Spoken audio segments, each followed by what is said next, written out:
கொள்கின்றோம். முதலாவது பணியாணை அட்சயலட்சுமி அவர்கள். இவர் நிறைமாத கர்ப்பிணியாக இருக்கிறார். மாண்புமிகு தமிழ்நாடு முதலமைச்சர் அவர்கள் மேடையிலிருந்து கீழே இறங்கி சென்று அட்சயலட்சுமி அவர்கள் இருக்கக்கூடிய இடத்திற்கே பணி நியமன ஆணையை வழங்கி சிறப்பிக்க இருக்கின்றார்கள்.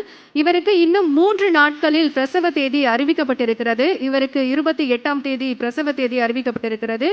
இன்றைக்கு நம்முடைய மாண்புமிகு தமிழ்நாடு முதலமைச்சர் அவர்களின் திருத்தரங்களால் பணி நியமன ஆணையை பெற வருகை தந்திருக்கிறார். நாளை இந்த உலகிற்கு வருகை தரும் புத்தம் புது உயிரின் பாதுகாப்பிற்கும் நம் தமிழ்நாடு அரசு துணை நிற்கும் என்பதற்கு எடுத்துக்காட்டாக நம் மாண்புமிகு தமிழ்நாடு முதலமைச்சர் அவர்கள் அட்சயலட்சுமி அவர்களின் கனவுகளை நனவாக்கும் விதமாக பணி நியமன ஆணையை வழங்கி சிறப்பிக்கிறார்கள்.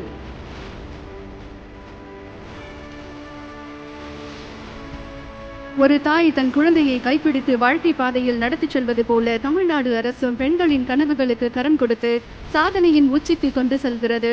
இதை ஒவ்வொரு நொடியும் நம் மாண்புமிகு தமிழ்நாடு முதலமைச்சர் அவர்கள் தன்னுடைய செயலால் நிரூபித்து வருகிறார்கள். தொடர்ந்து மற்றவர்களுக்கு பணி நியமன ஆணைகளை வழங்கி சிறப்பிக்குமாறு மாண்புமிகு தமிழ்நாடு முதலமைச்சர் அவர்களை பணிவன்புடன் கேட்டுக்கொள்கின்றோம்.